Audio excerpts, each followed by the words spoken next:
33rd Sunday, November 16th, 2025.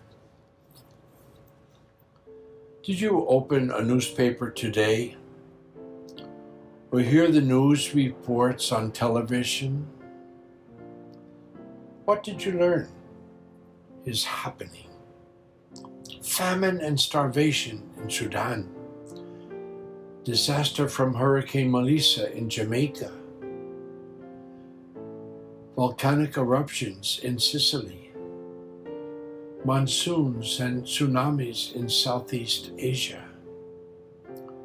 At home, stabbings in the subways, airport cancellations and delays, government closing and reopening. Wow, some things from far away, others quite near. Today's headlines were seemingly written by Malachi and Luke for our benefit. For countless persons, they spell disaster, but maybe we can use them as our wake-up call. Some things are happening which are beyond our ability to confront or control, and others for our benefit.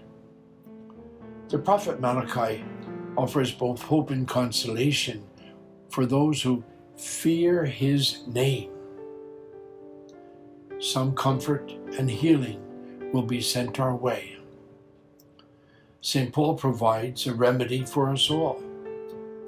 Apocalyptic visions flash before our eyes, but Paul tells us not to give up, twice telling us to imitate him.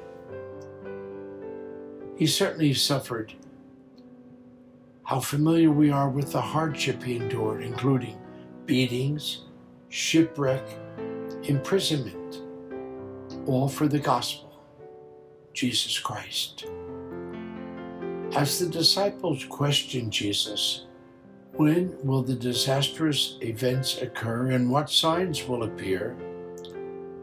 Jesus indicated that things will be touched, but what is essential is perseverance.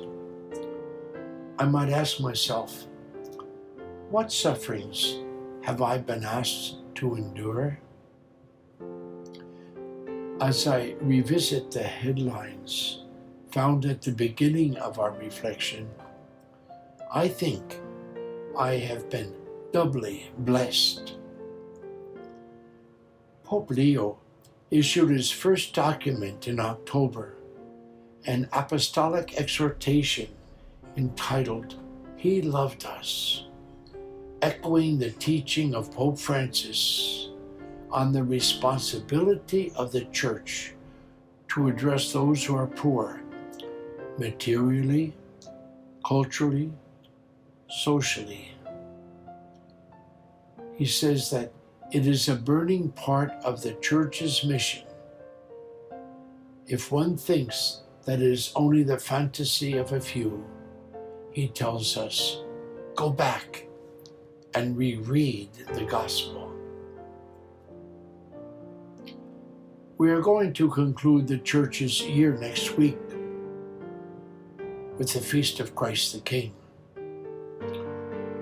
Rather than become distressed by the events which can pull us down, may we persevere, imitate Paul, and move forward in our blessed pursuit of holiness and find ways to make things better for others. Paul refers to himself as a model. In our day, we celebrate role models. Some are seeking praise, but others are making life easier for the dependent and vulnerable, people who really care. Maybe it is the moment to ask myself, who is a real model for me? And why does that individual come to mind? With all the disasters surrounding our real world, may we discover ways to respond and address the needs that confront others. The disciples asked, when would this happen? Not the disasters, but the imitation of Paul. When I am ready and willing to respond.